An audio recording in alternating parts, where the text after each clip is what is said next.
Hola a todos, ha llegado el día, no sé si esperado o temido, en el cual ya hoy hago 100 podcasts y lo primero que me ha venido a la mente ha sido aquella frase de Groucho Marx de yo nunca pertenecería a un club que admitieran a un socio como yo. Así que vengo a decir que yo nunca escucharía mis podcasts, como he dicho muchas veces, no me gustan. No sé, me da la sensación de que no sé, no digo nada interesante o nada que sea relevante, pero como le dije una vez a una buena amiga, en fin, si soy un fraude, que lo decidan los demás, ya no me lo voy a decir yo. Así que hoy en este motivo de los 100 podcasts, pues voy a hablar de un poco de mi historia personal y de ese hijo putativo que se llama Parcube, bueno, que al final con el tiempo hasta le estoy cogiendo cariño. Bueno, muchas gracias por estar ahí, como siempre, y aquí va un poco la historia de cómo creé el modelo Parcube y de dónde creo que viene.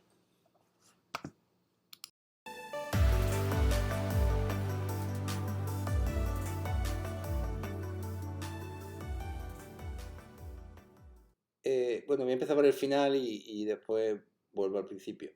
Cuando esto es real, ¿eh? No sé si algún día, me imagino que si algún día el modelo es famoso, pues quedará como la Magdalena de Proust, pero yo estaba en un curso que afortunadamente no daba yo porque me estaba aburriendo mucho. Y había leído a Pansep, había leído un autor, un neurobiólogo americano que ya ha fallecido, se llama Pansep, y él hablaba mucho de 7 circuitos básicos, ¿no? Y sobre todo había tres que estaban en la defensa, que es lo que él llamaba el circuito del pánico, que era esa parte de la ruptura del apego, ¿no? Esa parte donde mm, sentimos la sensación de pérdida, ¿no? Real o imaginaria. Y hablaba mucho de la rabia, ¿no? También como todos los circuitos necesarios, y el otro hablaba del circuito del miedo, ¿no? Y recordando un poco o mucho a Bowlby en todos sus libros le daba muchísima importancia a la rabia, como una estrategia defensiva de protegerse del posible rechazo o también como una forma de ganar rango, ¿no? Y estaba allí con aquella servilleta y entonces puse, claro, es que siempre que hay pánico, hay esta pérdida de apego, ahí es verdad que hay ansiedad, ¿no? A nivel somático, hay malestar, hay miedo, ¿no? Y también hay rabia, así que puse pánico, abajo puse miedo y debajo puse rabia. Y pensé que faltaba un triángulo, digo, esto geométricamente no queda bien, aquí hay que poner un triángulo, sino que se queda como muy soso. Y pensé, y bueno, ¿y qué podría poner yo aquí debajo? Tal, no sé. Esto en el curso, ¿eh? Yo estaba de alumno del curso, imaginaros. Bueno, como los profesores normalmente me ignoran en los cursos, pues nadie se dio cuenta. Y puse culpa y vergüenza, no sé, creo que en aquel momento estaba leyendo bastante sobre la vergüenza tóxica y demás.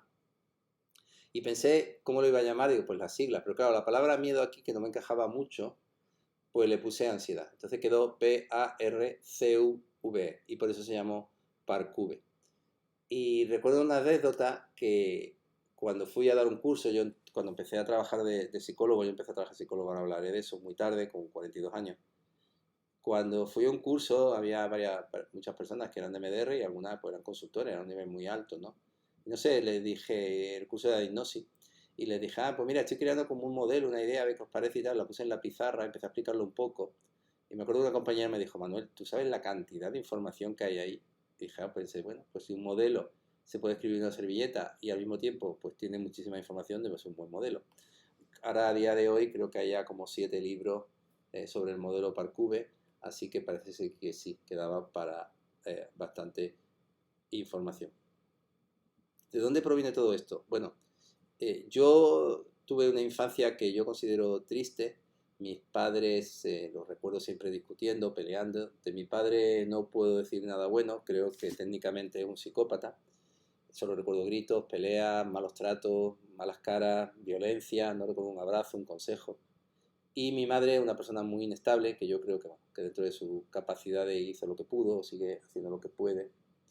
Pero yo me sentía como muy mal en esa casa y tuve mucha suerte porque era un barrio donde había muchas huertas alrededor. Ya no, ya se ha construido mucho en Málaga, pero en aquel momento había muchas huertas. Entonces, mi madre, que tampoco le gustaba mucho que yo estuviera por la casa, casi que me echaba de la casa, siempre me decía que me fuera. Y me decía, este niño está todo el día leyendo, porque yo con 9 10 años me leía la enciclopedia, o sea, me aprendí todos los dioses griegos de memoria, siempre tuve esa curiosidad.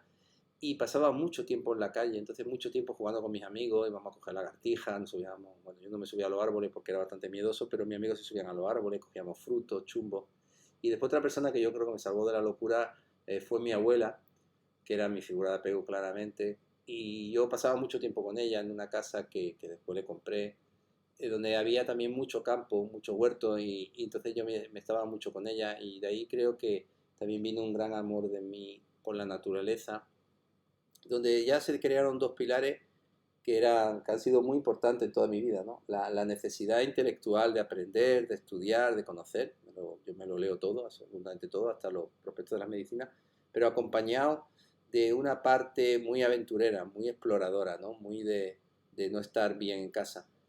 A veces me esfuerzo a quedarme en casa, me esfuerzo a leer, que si estoy nervioso no me puedo concentrar, me esfuerzo un poco, pero sí que disfruto mucho de la lectura, del conocimiento. Ahora sobre la mesilla de noche tengo el segundo tomo de Campbell, de las máscaras de Dios, otro tomo de La caída del Imperio Romano, tengo por ahí pendiente un libro de crianza, otro libro de una amiga que me ha pasado que ha trabajado con temas de esclavos modernos. Es decir, y eso siempre me ocurre, tengo 5 o 6 libros encima de la mesita de noche, aparte de que ahora me he comprado una máquina de helado nueva y tengo que estar haciendo helado. Y recuerdo que cuando era pequeño yo tenía un quimicefa, era un juego de química que casi quemé en mi casa y me encantaba mezclar los productos, me encantaba ver cómo se creaban las reacciones químicas, hacer experimentos. Y yo siempre cuento que yo soy ese niño del quimicefa, ¿no? Ese niño que siempre está como explorando, haciendo cosas y obviamente metiéndome en líos porque, como digo, casi quemé la casa. En la infancia, os digo, no fue buena y en la adolescencia, pues como muchos niños que se sienten distintos, eh, sí fui al instituto y tampoco mi infancia fue feliz. Tuve allí mucha suerte porque había unos amigos que eran un poquito más mayores que yo y me arroparon, me tenían mucho cariño y creo que gracias a ellos pues pude transigir la adolescencia muchísimo mejor.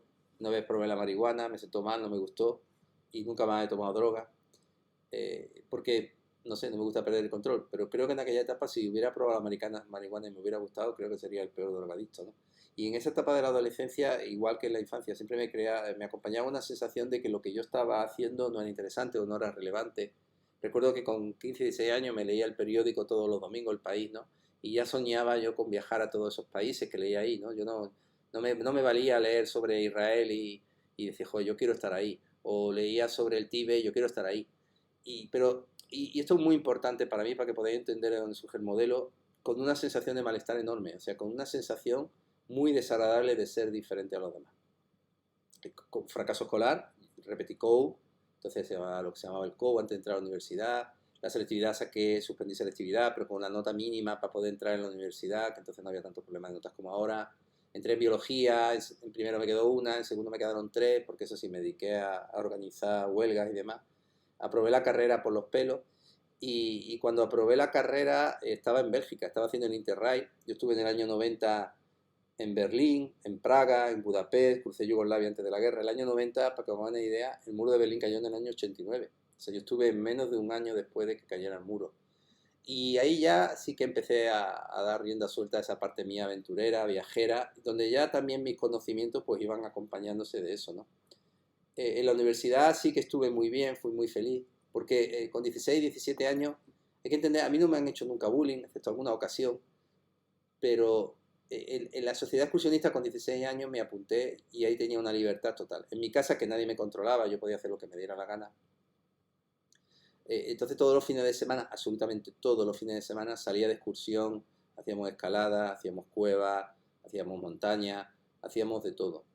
Y ahí ya esa parte mía de libertad, de explorar, de sentir la libertad de la naturaleza, pues se vio como muy crecida, ¿no? Ahí conocí a una persona que fue para mí como un hermano mayor, que cuando yo tenía 18 años se mató buceando en una cueva, José María Romero, al que todavía después de más de 40 años me sigo acordando de él, le sigo queriendo mucho, porque de algún modo sentí eso que los psicólogos decimos que, no, que me vio, ¿no? Un día me acuerdo que fuimos a comer, íbamos un grupo de gente de allí de la sociedad excursionista y me dijo, ¿tú qué quieres comer? Digo, no, yo no tengo hambre. Dice, este niño es tonto, señora, póngale huevo y chorizo y patata, ¿no? Y nunca me olvidé de ese gesto, ¿no? Obviamente yo tenía un hambre atroz, pero tenía mucha hambre. Y para mí siempre ha sido ese modelo de ser buena persona. Me emociono todavía después de 40 años acordándome de él. Y supongo que estará bien en el cielo y espero poder, cuando me toque ir, darle un abrazo y darle las gracias.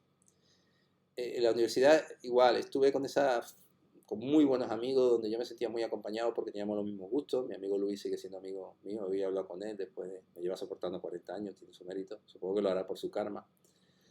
Y ahí igual, esa exploración, esa sensación de libertad. Y cuando terminé la carrera de biología, yo terminé la carrera de biología con 23 años, como digo, la apruebo en 5 años, pero nadie se lo creía. Me pilló en Bélgica, allí me dijeron que había aprobado por teléfono, entonces llamamos con las cabinas de teléfono, mi amigo Luis. Y ahí empecé a trabajar de biólogo, pero cobraba poco, no tenía mucho dinero. Y entonces decidí montar un bar, una tetería. Monté una tetería que no tenía alcohol, solo teníamos zumos, batidos y té. Empecé con 17 mesas y terminé con 60 mesas y con 9 empleados. Y una vez más, esa misma sensación de que lo que yo hacía, pues, como, no sé, como que de algún modo yo sentía que había tenido suerte, como que lo que estaba ocurriendo no era gracias a mi mérito, sino que, bueno, que había tenido suerte. Pero también sé que a día de hoy se dieron cosas en aquel entonces que se siguen dando ahora. Que soy muy obsesivo y muy trabajador. Durante 6 meses estuve trabajando de peón de albañil, ayudando al albañil para hacerla. Cuando venían los proveedores me hacía amigo de ellos, me ayudaban, me daban consejos. Y es verdad que en aquel momento creo que tenía algo que no tenía los demás. Yo trabajaba durante 6 meses y no descansaba ni un solo día, ¿no? Y ahí, en esa etapa, pues tuve parejas que fueron muy buenas y que probablemente yo no estuve a su altura. Raquel era una bellísima persona y probablemente yo no supe cómo cuidarla o no supe cómo estar. Supongo que también no debía ser nada, bueno, seguro que no era nada fácil estar conmigo. Con mis obsesiones, con mi necesidad de hacerlo todo adelante. No perfecto, yo no soy perfeccionista, pero si me meto en algo lo tengo que hacer. Y igual experimentando, empezaba a ir a Marruecos, iba mucho a Marruecos, me compraba decoración. Y en aquel entonces empecé a estudiar psicología. Yo empecé a estudiar psicología con 25, 26 años y cuando tenía este bar, pues fue cuando terminé psicología. Yo terminé psicología con 30 años y ahí me encontraba con dos carreras que un día le dije a mi ex, digo, que pienso estudiar teología. Y me dice, tienes dos carreras que no valen para nada, ¿para qué quiero otra tercera? Digo, pues tienes razón. Y obviamente no estudio teología. Pero a día de hoy sigue siendo uno de mis grandes hobbies. Y aquí en el pueblo donde vivo he montado un museo de las religiones, que en cuanto tenga un rato ya empezaré, o hablaré de él y empezaré a crear unas redes sociales y subiré fotos y hacer comentarios, porque mi hobby, lo que a mí realmente me gusta, son las religiones. Entonces terminé la carrera y cumplí lo que para mí entonces era uno de los sueños de mi vida, que era montar una librería. Así que abrí una librería junto con la tetería esta que tenía con el bar y la librería, pues, lo que normalmente ocurre, ¿no? Como decía Santa Teresa de Jesús, son más las lágrimas derramadas por las plegarias atendidas que por las no atendidas. Y la librería fue un fracaso absoluto. O sea, la librería me arruinó, me pusieron en la lista de morosos de todos los bancos, terminé en el hospital por la propia ansiedad, tuve un problema intestinal, casi me muero. A mi ex pues, casi me salvó la vida porque me obligó a ir al médico 5 veces y a la quinta ya me ingresaron y prácticamente estaba a punto de morirme. Y cuando estuve en ese hospital y yo veía a la gente siguiendo su vida y me asomaba a esa quinta planta, parecía esta película, ¿no? Del ángel exterminado de Buñuel, ¿no? O sea, yo tenía ahí un suero, podía llegar hasta la puerta porque yo estaba bien, porque me estaban poniendo antibióticos y ya estaba mejor, pero no podía salir a la calle. Era muy raro ver a la gente hacer su vida normal y desde ahí, en esa habitación donde al lado se moría gente. Y aquello me hizo cambiar radicalmente mi vida, para algunas cosas para mejor, otras para peor, porque decidí darle un giro de 180 grados a mi vida y decidí que, no sé, supongo que también sería la crisis de los 40, yo tendría 38, 39 años entonces, la necesidad de seguir viviendo, o sea, si pensé o sentí que si sobrevivía aquello que yo quería vivir, quería vivir. Ya entonces había viajado mucho, pero a los 40, 40 y poco me divorcié, no hubo terceras personas, simplemente yo sentía que la vida que llevaba no era la vida que quería vivir, me divorcié, ahí tuve una depresión horrible, que tiene mucho que ver con lo que ha sido después el Parcube, porque ahí cuando yo me divorcié, pues no sé, creo que fui muy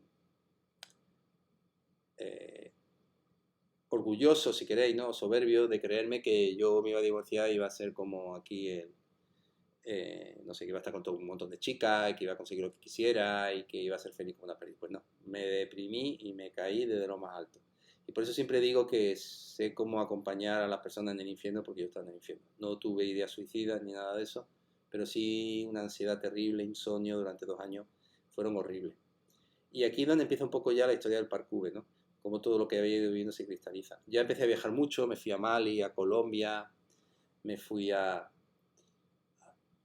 Nepal, me hice los Himalayas andando durante 15 días, yo ya había estado con 27 años, había hecho desde Estambul a Calcuta en trenes, en autobuses, pero aquí ya fue como eso, ¿no? Viajar muchísimo a Camboya, a Vietnam. Ahí era ya la sensación de viajar. Creo que también era una parte muy importante, tenía una parte muy importante de huida, ¿no? De no estar bien conmigo mismo, no poder estar quieto, pero también tenía una parte como de descubrimiento, ¿no? De exploración, de esa necesidad de aprender. Entonces no se viajaba como ahora, se viajaba muchísimo menos. Creo que viajar era mucho más divertido. Viajamos sin guías de viaje, a veces alguna guía pero muy mala. Por supuesto no existían los móviles, por supuesto ahí empezaba a haber un poquito de internet, pero internet malísimo. Y ahí tengo yo por ahí un blog que se llama Los Viajes de Momo, que todavía sigue, donde hablaba de mis viajes y lo relacionaba a los sitios que visitaba con las diferentes religiones que iba encontrando, ¿no? Lo que pasa es que las fotos se perdieron, una pena porque las fotos realmente eran muy bonitas. Que están en Facebook, si me seguís mi Facebook podéis ver las fotos de mis viajes, que creo que algunas merecen la pena. Ahí estaban los textos, ¿no? De esos viajes que yo enviaba a ciertos amigos, ¿no? Y a raíz de esta depresión yo vendía libros a la universidad, tuve 4 o 5 años de comercial vendiendo libros a la universidad, un trabajo que no me gustaba porque, claro, yo trabajaba con libros, que me encantaba leer, pero al mismo tiempo me sentía como que, bueno, daba igual que hubieran sido libros que cajas de tomate. Lo único que hacía era mover los libros de un sitio a otro, o sea, cuando los vendía, los llevaba, y por algunas personas eran muy apreciados, todavía siguen siendo buenos amigos, pero yo no sentía que es lo que quería. Y aquí es donde quería ir a parar, ¿no? En un momento determinado cogí y me puse a trabajar de psicólogo. Pensad que yo tenía el título guardado en un cajón con el de biólogo desde los 30. Nunca había ejercido de psicólogo. Tenía ya 42 años, una depresión horrible. Fui a una psicóloga y me dijo, Manuel, estamos buscando Momo. Y los amigos me dicen Momo, me llamó Momo y me dijo, Momo, estamos buscando a alguien para, especial para quedarse con un despacho y tal. Y dije, venga, pues voy a probarlo. Me costó mucho la decisión, pero venga, voy. Y durante 6 meses, pues solo tuve un paciente que le cobraba la mitad. Yo cuando hablo con gente joven y me dicen, es que te empezaste a estudiar la psicología tarde, tengo 30 años, 29, 32, digo, sí, yo tengo tal. Y ahí empecé a trabajar mucho con hipnosis. Y otra vez salió mi yo obsesivo, esa parte mía que tiene, ¿no? Tanta. Y obviamente, como no tenía ni idea, yo ya había terminado la carrera que no aprendes nada, 32, 42 años, tal, pues me puse a hacer cursos, ¿no? Hice un montón de cursos, hice cursos de PNL, hice cursos de hipnosis ericksoniana, hice cursos de sistémica, en fin, yo me he apuntado a todo lo que había. Y los cursos y la hipnosis la aprendí, pues me bajé unos vídeos que había de un hipnoterapeuta eh, de Florida, de Miami, y ahí pues aprendí por mi cuenta hipnosis viendo vídeos por internet y después como siempre devorando libros, nadie me enseñó. Hice un máster de hipnosis de la UNED, pero todos estos cursos, todo bastante malo. Y siempre igual, ¿no? Con la misma sensación de que yo protestaba, me enfadaba, regañaba, me quejaba, participaba, porque decía, joder, es que estoy pagando dinero. Bueno, pues obviamente esto, bueno, me hacían sentir como un poco como que estaba medio loco, lo cual reafirmaba mi idea de que yo era diferente, pero en un sentido como negativo, ¿no? Como esa sensación siempre de eres distinto a los demás, no encaja, en fin, no te aceptan, bueno. Y descubrí un día el MDR, y el MDR sí, ahí es donde yo recuerdo perfectamente que una amiga me dijo, Manuel, haz el curso de MDR, y dije, estoy harto de sigla, y dice, eso te va a gustar, yo te conozco, y efectivamente me encantó. Ahí me cambió la vida, yo con el MDR tuve un fogonazo, me cambió radicalmente la forma de ver las cosas, pero después de un tiempo, pues como me suele pasar, empezaba a ver que le faltaban cosas, intentaba aportar, quizás no lo hacía de la manera adecuada, pero empecé otra vez a sentir ese rechazo, esa sensación de estar de más, ¿no? Creo que era porque criticaba y creo que criticaba con conocimiento, porque ya os digo que yo me leía todo lo que había. Y un día, pues en ese curso, en un curso de MDR, fue cuando salió lo del modelo Parkour. Yo sentía como que tenía muchas cosas en la cabeza, quería darle forma. Yo no encontraba ni en inglés ni en castellano nada que pudiera explicar lo que a mí me había pasado. Yo buscaba desesperadamente que alguien me explicara qué me había pasado, por qué con 40 años yo me deprimo de ese modo y me transformo en una persona que no reconozco, que no solo que no me guste, es que no me reconocía. Era horrible, o sea, yo sentía, yo no soy así, yo no soy esto. Y de ahí fue por lo que escribí este primer libro, Apego y Psicopatología, que me acuerdo que una persona de MDR importante me dijo, ese libro no te lo va a publicar nadie, no vale para nada. Y yo dije, bueno, eso ya me lo imaginaba. Gracias a día de hoy ya va por la 9ª edición, 8.500 ejemplares. Se va a publicar ahora en inglés, en Routledge, que es una de las mejores editoriales del mundo inglesa. Así que gracias a Dios, pues esta persona se equivocó. Y ese libro fue, mi primer libro fue un libro que yo lo escribí para poder entenderme, para poder entender qué me había pasado. Y lo curioso ha sido que pudiendo ayudarme yo, he podido ayudar a otras personas, ¿no? Parece que el libro gusta, creo que también porque es un libro que está hecho desde mí, ¿no? Al principio lo hice muy técnico, pero una persona me dijo, Manuel, yo no te veo por ninguna parte, entonces hice el libro como mío, ¿no? Dije, venga, voy a escribir el libro que siempre me hubiera gustado leer.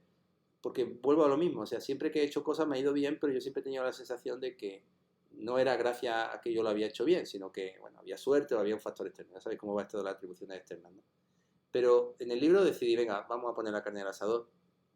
Y por eso tiene muchas citas bibliográficas, por esa inseguridad mía, ¿no? De que yo quería que fuera científico, que fuera técnico, que la gente que lo leyera dijera, oye, pues este hombre sabe de lo que habla, pero también estaba esa parte mía, ¿no? Entonces hablo de mis viajes, hablo de Schopenhauer, hablo de Wagner, hablo de todas estas cosas que a mí me gustan, que yo siempre sentía esa parte mía adolescente, que se sentía pedante, que eso no le iba a interesar a nadie, pero bueno, obviamente esto también forma parte del parkour, ¿no? O sea, que una parte mía siguiera creyendo que lo que funcionaba con 16 años o que me producía problemas con 16 años me lo iba a producir con 50. Gracias a Dios, pues hay muchísima gente que le interesan estos temas igual que a mí. Y ese libro fue el primero de otros muchos. Ahora mismo creo que ahora va a salir, si no me equivoco, mi séptimo libro. El primero se va a traducir en inglés. O sea, que técnicamente podríamos decir que tengo 8 libros publicados. Y bueno, pues estamos creando sedes de Parcube por toda América, en España, en Argentina, en Costa Rica, en México, en Perú, en Argentina, en Chile, pero no dejarme nadie fuera. Y ahora voy a estar 3 meses allí, combinando una vez más lo que más me gusta, ¿no? El aprender, el poder enseñar y el poder viajar. Y sobre todo, como yo digo ahora, yo cuando ya viajo no voy a ver a mis alumnos, voy a ver a mis amigos. Así que a día de hoy, el año que viene cumpliré 60 años y creo que, como decía Pablo Neruda en su autobiografía, yo puedo confesar que he vivido. Estoy contento, tengo 2 hijas preciosas, he escrito varios libros, he viajado por todo el mundo y hay mucha gente a la que quiero y creo que hay algunas personas que me quieren. Gracias a Dios mi sufrimiento ha servido para poder ayudar a otras personas y bueno, creo que todavía me quedan, como decimos, a mí no me gustan los toros, pero como decimos en España, me quedan algunas cornadas por dar.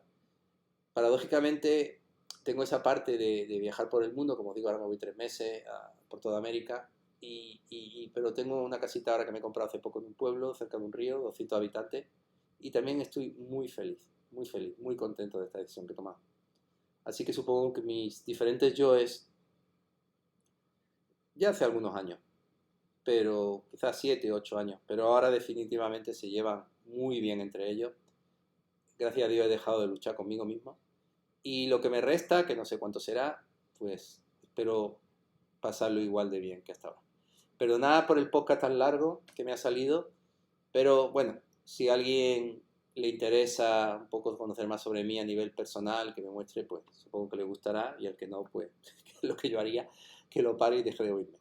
Y nada, y si el parkour algún día pues, alcanza fama, creo que merecida, pues aquí estará este testimonio de cómo se escribe.